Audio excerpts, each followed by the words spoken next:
Hi, Robert Chuckrow here. Let's talk about the turning of the head in the Cheng Taiji short form.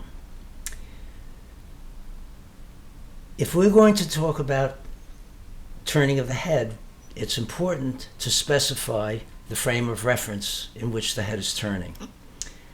So for example, if I sit in this swivel chair and turn the chair without doing anything with my body,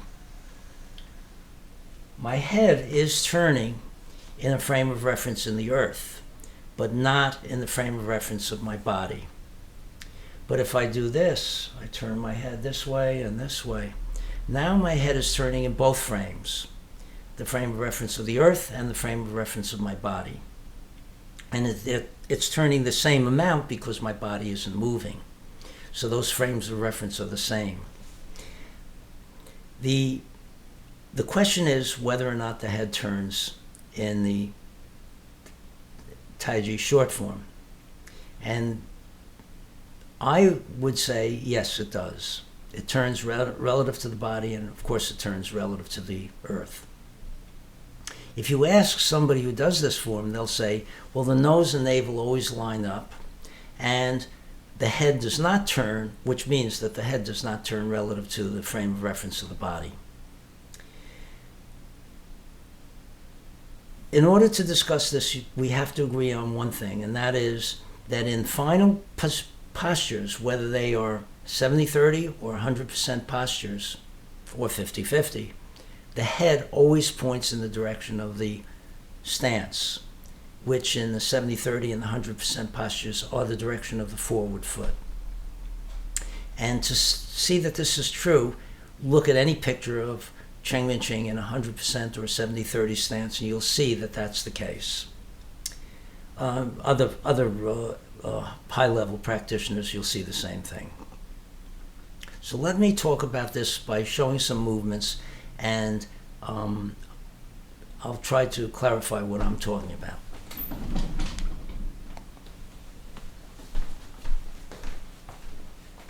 So when I start out in the beginning posture, feet parallel, shoulder width apart, etc., and I'm going to do the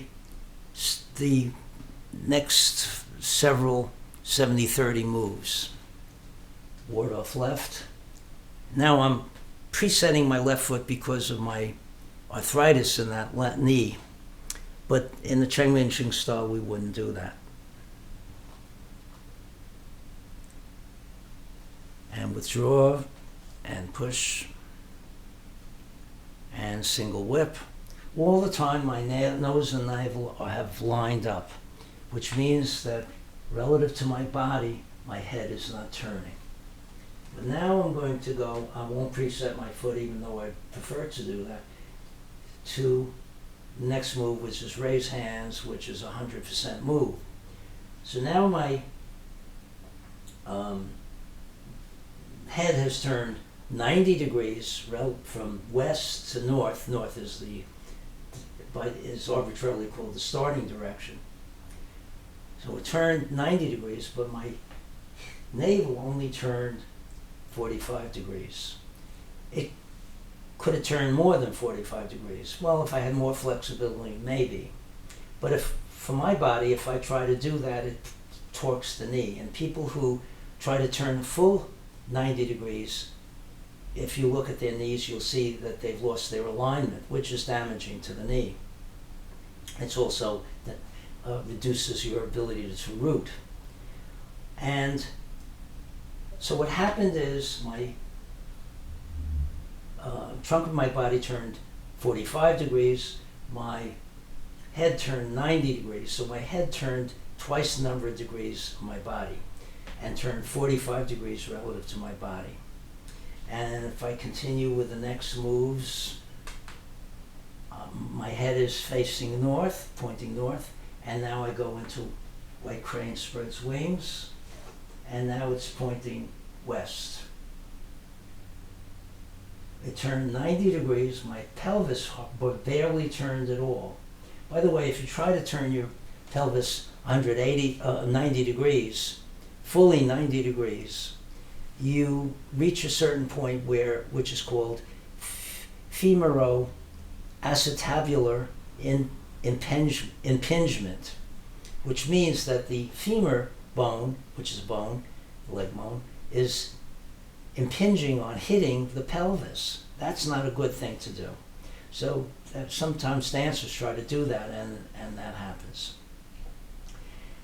So in going from strike with shoulder to white crane, I've turned my head from 45 degrees to the right of my body to 45 degrees to the left. That's the full 90 degrees. And now I'm going to talk about that a little bit more. So there are two questions that come up. One is, how does that turning occur? I'll tell you my preference. And the other is, what are the benefits of doing so? So when I turn my head, there are two ways. One is to pull the head this way using these muscles by contracting them.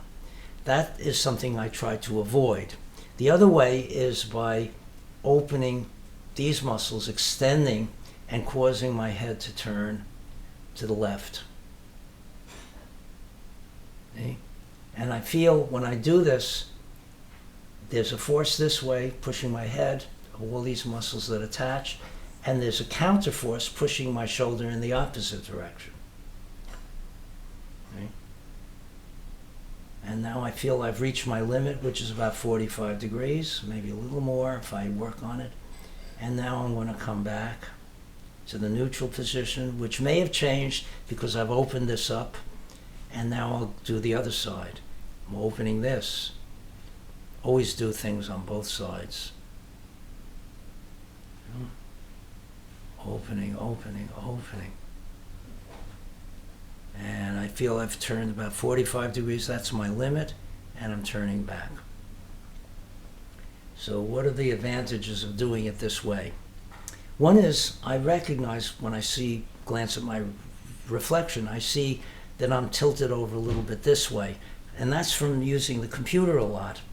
And that means that I have to start opening this side. And I can feel that it needs to be opened.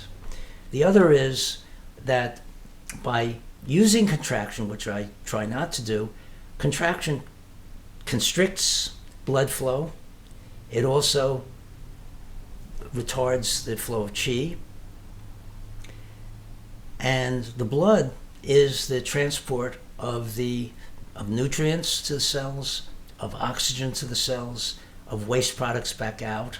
And when I do this by turning this way, I am not only relaxing these tissues, but also sending a lot of electricity, which bathes the cells and allows not only the oxygen and nutrients to be transported, but to cross the cell membrane. That movement, that electricity helps that. And it also helps with the migration of waste products out. And maybe it also helps with rearranging the materials inside the cell, which constantly need to be beneficially rearranged as the cell undergoes its natural processes. So this is a very therapeutic thing. Thank you for watching.